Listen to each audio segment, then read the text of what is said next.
સૌપ્રથમ વાત કરવી છે મેઘ જમાવટની, જેમાં નવસારીમાં 2 ઇંચથી વધુ વરસાદ વરસતા જનજીવન પ્રભાવિત થયું છે, જેમાં નાક તળાવડી વિસ્તારમાં 10થી વધુ ઘરોમાં પાણી ભરાઈ ગયા હતા. તો પાણી નિકાલની યોગ્ય વ્યવસ્થા ન થતાં લોકો પરેશાન થયા છે. નીચાણવાળા વિસ્તારોના ઘરોમાં પાણી ભરાયું હતું. પાણી ભરાતા ઘરવખરીને પણ નુકસાન પહોંચ્યું છે.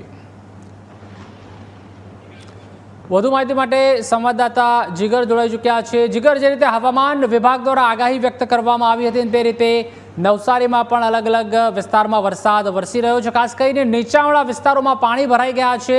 હાલ શું સ્થિતિ છે અને તંત્ર દ્વારા કઈ રીતની આમાં કામગીરી છે તે કરવામાં આવી રહી છે? જી, નવસારી શહેરની વાત કરવામાં આવે તો નવસારી શહેરમાં ખાબકેલા 2 ઇંચ વરસાદને પગલે અનેક વિસ્તારો જે નીચાણવાળા વિસ્તારો છે ત્યાં પાણી ભરાયા છે.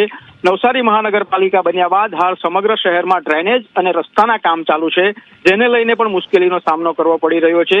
અનેક જે નીચાણવાળા વિસ્તારો છે કે જ્યાં ખોદકામ થયું છે તે વિસ્તારોમાં પાણી ભરાયા છે. ખાસ કરીને ટાટા સ્કૂલ નજીક, ઉપરાંત નાક તલાવડી વિસ્તાર અને જે શાંતાદેવી રોડ વિસ્તાર છે ત્યાં આગળ પાણી ભરાયા છે. રસ્તા ઉપર અનેક 10 થી 12 જેટલા ઘરોમાં પણ પાણી ભરાયા છે. પાણીનો યોગ્ય નિકાલ ન થતો હોવાને કારણે જેને લઈને હાલ મહાનગરપાલિકાનું તંત્ર એક્શન મોડમાં આવી ગયું છે અને નીચાણવાળા વિસ્તારોમાંથી જે પાણી છે તે જલ્દીથી નીકળી શકે એ પ્રકારના પ્રયત્નો હાલ તંત્ર દ્વારા કરવામાં આવી રહ્યા છે. જી, આભાર જીગર માહિતી બદલ.